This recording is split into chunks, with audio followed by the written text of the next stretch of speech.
everybody, this is dkdynamite, and tonight we're going to be talking about the new sneak peek at Foresaken, some huge zombie updates that just got confirmed, and even a breakdown of the PhD slider tiers. Definitely stay tuned. But before we jump into that, be sure to hit that subscribe button down below, and also as a reminder, you can save 10% off any order using code DYNAMITE over at gameradvantage.com. Their link is of course down below in the description. They recently dropped the spooky Halloween lens cleaner, and restocked on the fan favorite Horizon blue lens glasses, which look absolutely incredible. Make sure to check that out down below in case you guys are interested. Treyarch also confirmed another double XP and double weapon XP event starting this Friday to celebrate the start of the epic conclusion to Cold War's life cycle with Season 6. That sounds fantastic, of course, and don't remind me, right? We're gonna have to wait till 2023 until Treyarch's next game, and this is gonna be the final major season for Cold War. It might get some updates over in a potential year or two, but this is gonna be it. Tomorrow morning, though, I'll be posting another spicy video featuring another new preview of Season 6, talking about some more DLC, along with a more in-depth breakdown of the upcoming Battle Pass and number of bundles we'll be seeing over the next couple of weeks. Hope to see you guys there tomorrow.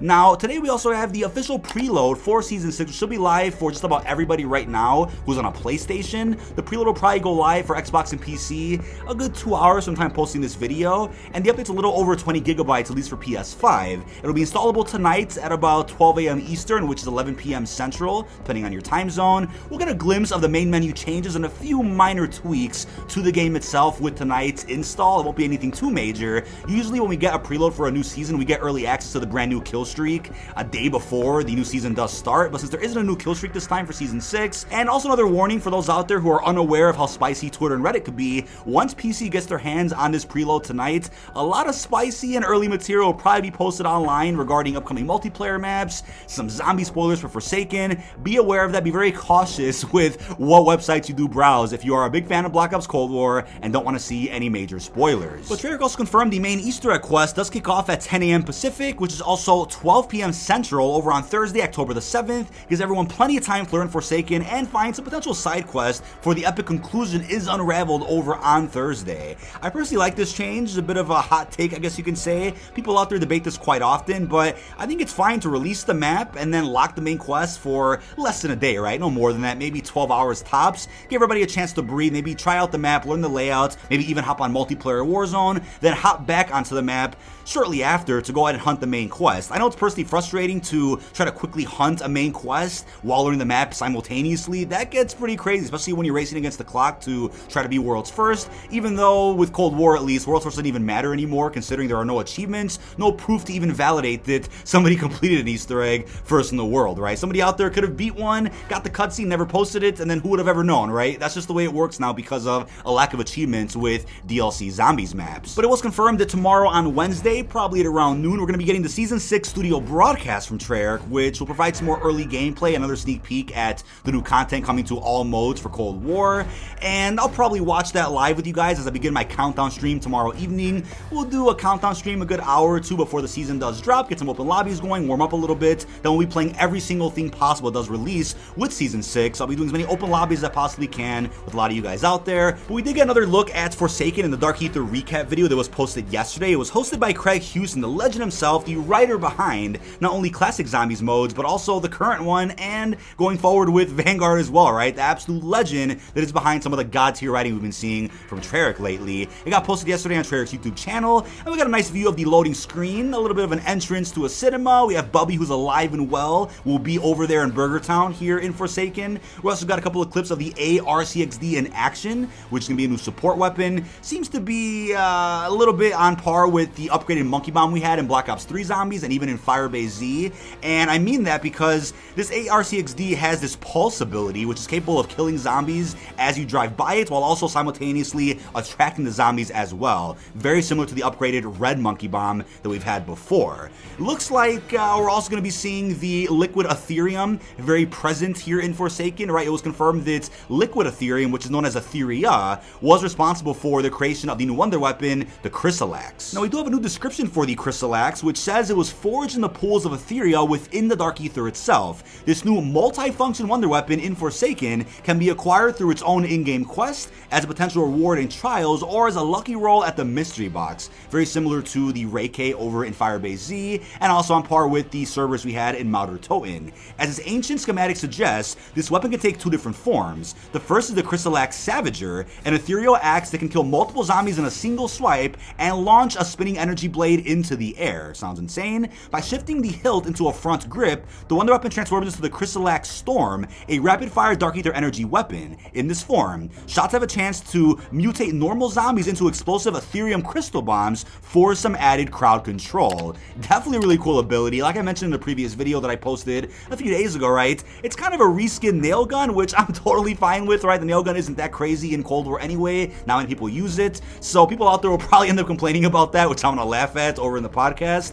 But nonetheless, looks absolutely incredible. Cannot wait to get my hands on this thing. I just love how Cold War Zombies has a really strong variety of wonder weapons, very different weapons from one another, right? You have the D.I.E Shockwave, the Ray K, you then of course have the Cerberus, and don't forget about all the upgrades and extra elemental abilities all those wonder weapons come with, let alone the ray gun itself, which has been an absolute monster in Cold War and hasn't been that great in previous Black Ops Zombies experiences, hasn't been too good since like Black Ops 1, but I love how they buffed it quite a bit and made it a fan favorite here for Cold War again. Now, while we're on the topic of wonder weapons, it was then confirmed that the D.I.E Shockwave can now be upgraded in the Pack-a-Punch machine at the start of Season 6 for D Machina and even Outbreak. They're also enabling the Rampage Inducer for local, while Dead Ops Arcade 3 will receive a new round of gameplay improvements and stability fixes. So the D.I.E was definitely the weakest wonder weapon out of the bunch that we have here in Cold War, so this will inevitably add some more replayability to our launch map and the Outbreak experience. So I can't wait to test this out as soon as it drops.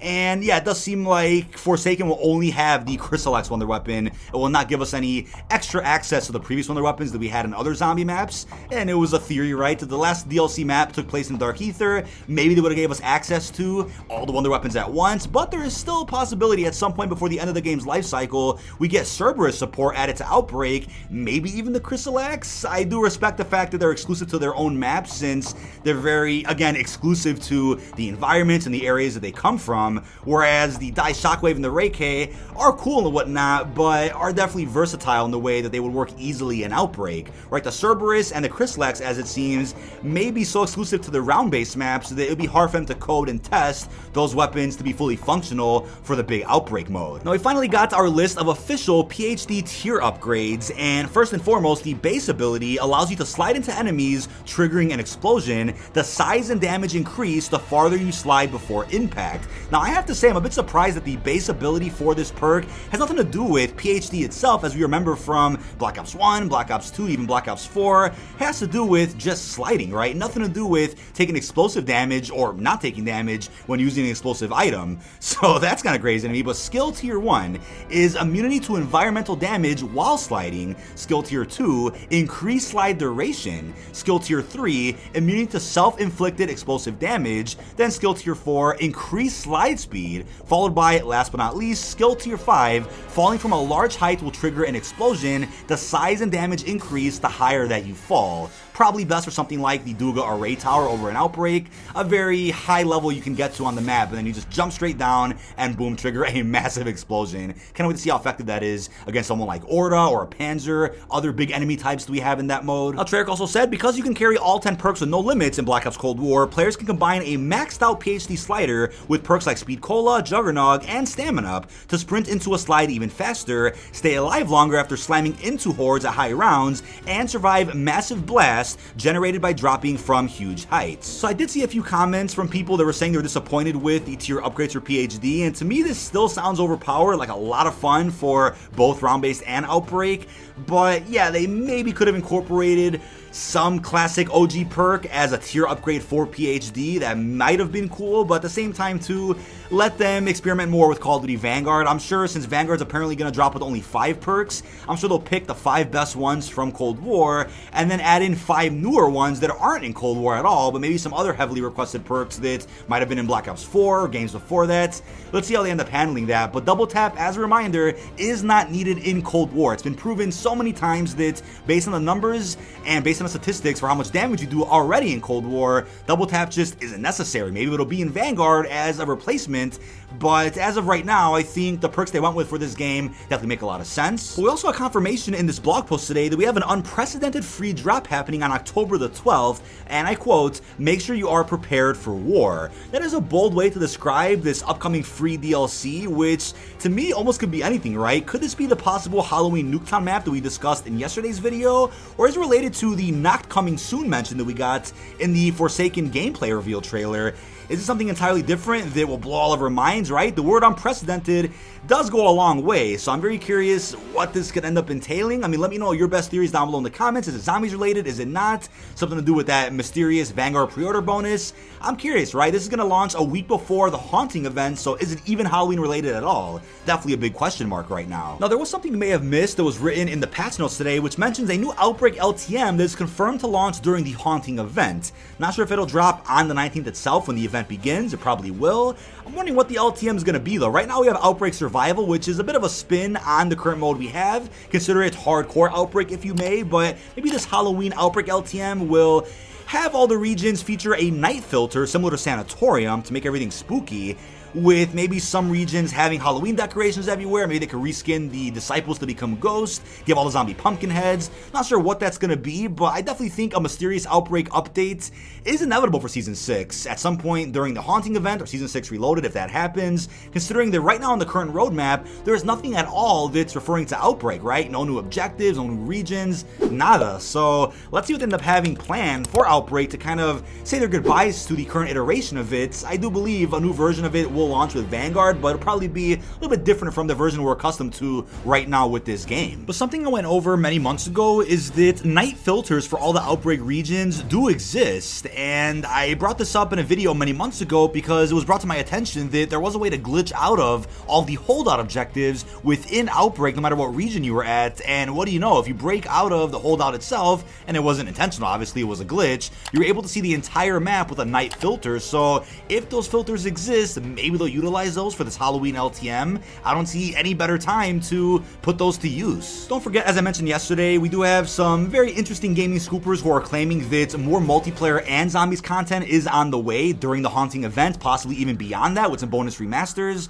So Season 6 isn't over yet, right? Once this drops this week, there is still a lot left in store that I'm sure Treyarch has up their sleeves to really wrap up this game's life cycle with a bang, a nice bow tie, and then keep us busy with Vanguard once their new Zombies mode drops a couple of weeks from now. But I'm definitely happy to have plenty of Zombies material to go over for some content. I usually only make a good 1 to 2 zombie videos a week if there's enough material for that to justify it, but this week we've had quite a bit in regards to the final round-based map coming to this game.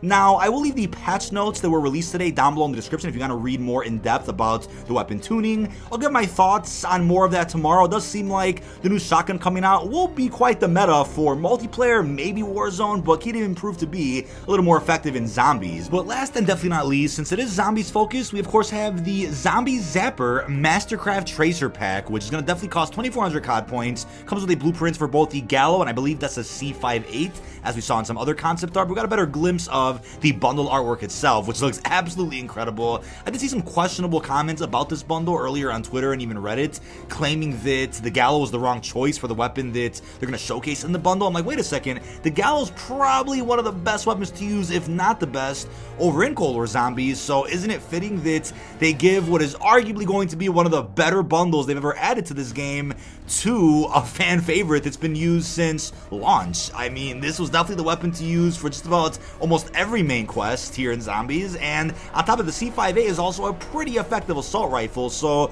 really excited to see how this bundle is going to look once we do get our hands in it. It is confirmed we're going to be seeing it this week during the launch of Season 6, and like I said, there are plenty of other bundles and other cosmetics that I'm going to address in more detail in my video tomorrow morning. But that is about it. This has been dkdynamite. Leave all your thoughts down below in the comment section. What are your thoughts on the information we got earlier tonight regarding Foresaken? We got a new sneak peek at the map itself, a little bit of new footage. How are you feeling about the surprise updates we're going to get in Season 6, as well as the confirmed PhD slider upgrade tiers? Really hope you've enjoyed, and see you in a video tomorrow morning.